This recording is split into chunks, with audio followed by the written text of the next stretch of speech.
ছানার রান্না করার জন্য আলু নিয়েছি, টমেটো কুচি, পেঁয়াজ কুচি, জিরে, তেজপাতা, গরম মশলা, একটু কাঁচা লঙ্কা নিয়েছি। আলু আমার ভাজা হয়ে গেছে লাল লাল করে, এবার তুলে নেব।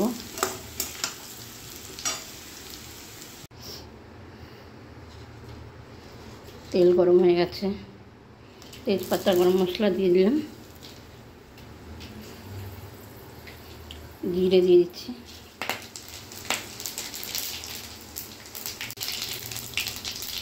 পেঁয়াজ কুচি দিয়ে দিলাম,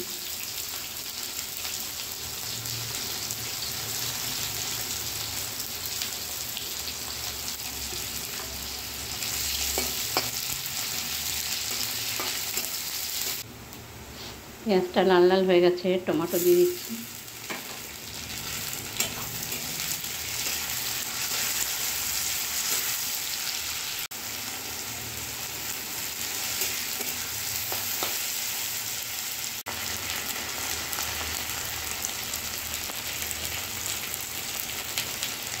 হলুদ দিয়ে দিলাম, একটু আদা বাটা দেবো, লবণ দিয়ে দিলাম স্বাদ মতন, লঙ্কার গুঁড়ো দিয়ে দিলাম,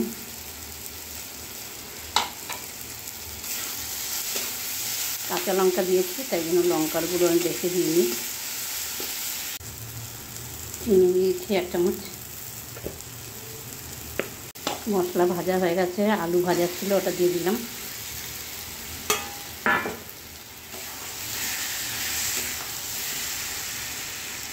এক চামচ জিরের গুঁড়ো দিয়ে দিলাম,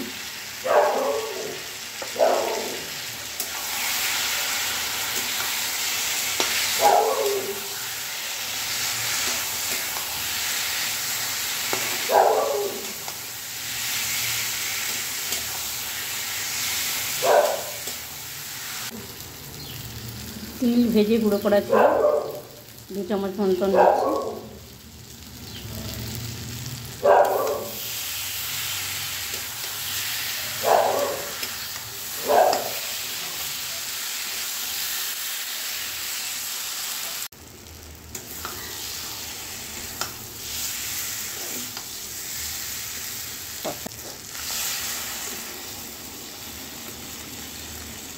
পরিমাণ মতন জল দিয়ে দিতে হবে।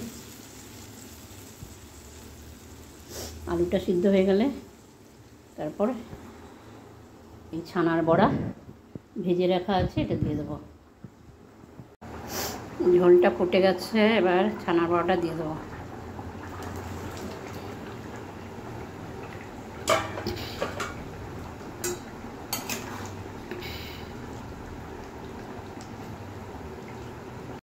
ছানার ডালনা আমার রেডি। মিক্সড মশলা করা আছে ওটা একটু দিয়ে দেবো,